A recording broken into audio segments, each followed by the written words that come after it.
நமஸ்காரம். உங்க கல்பனா ஸ்ரீகாந்த். சனி வக்ர நிவர்த்தி பலன்கள் கன்னியா ராசி மற்றும் கன்னியா லக்னத்துக்கு எப்படி இருக்கும் அப்படின்றத இந்த பதிவுல பார்க்க போறோம்.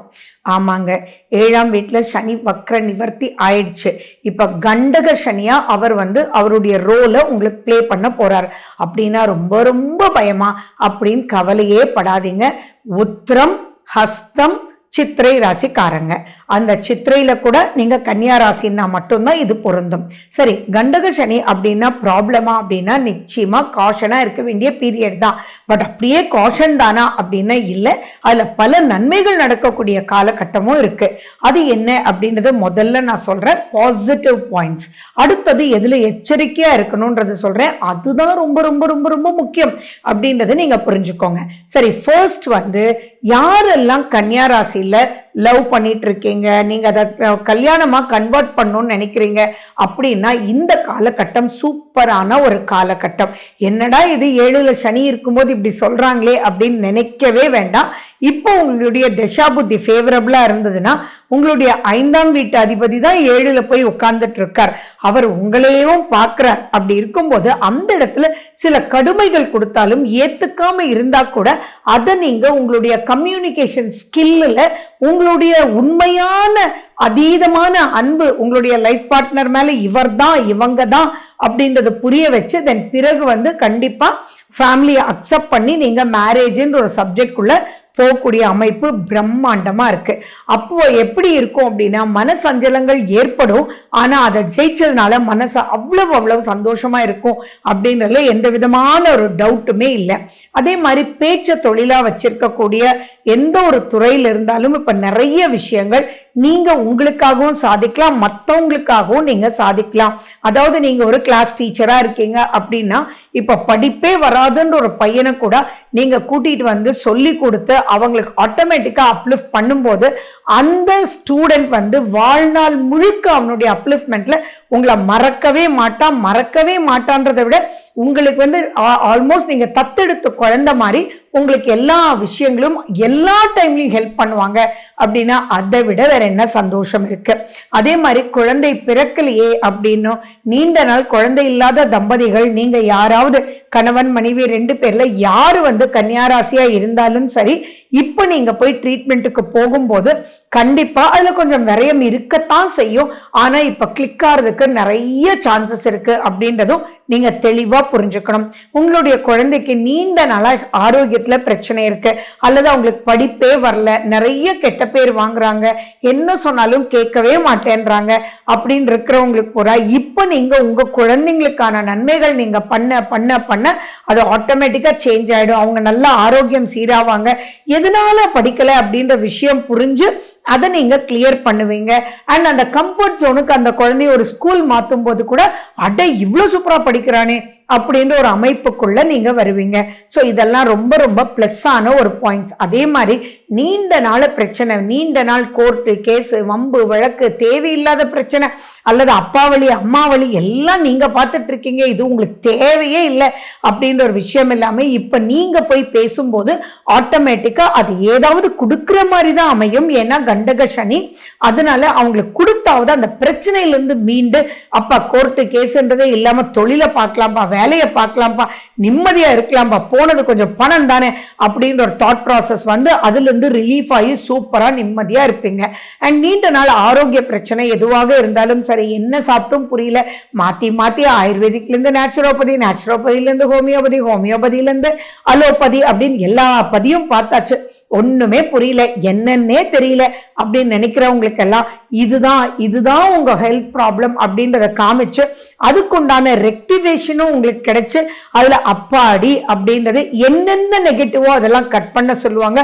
இதுதான் ரசிச்சு சாப்பிடுவேன், இதனாலதான் சொல்லிட்டாங்க அப்படின்ற ஒரு வருத்தமாவது இருக்கும்.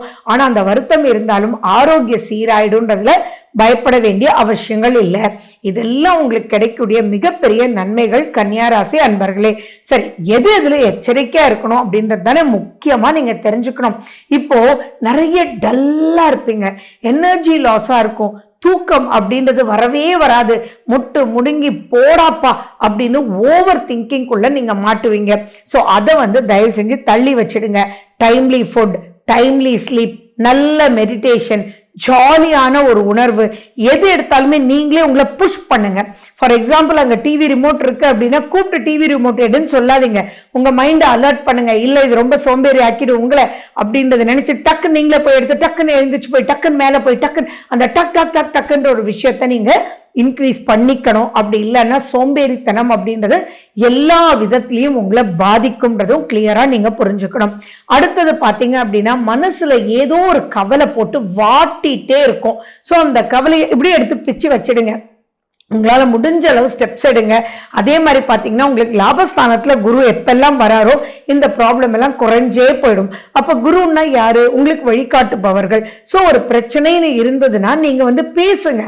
அதுல எக்ஸ்பர்ட் கிட்ட போய் பேசுங்க. பேசும்போது அவங்க உங்களுக்கு வழிகாட்டிடுவாங்க. அப்ப நீங்க ஜெயிச்சே வந்துடலாம்.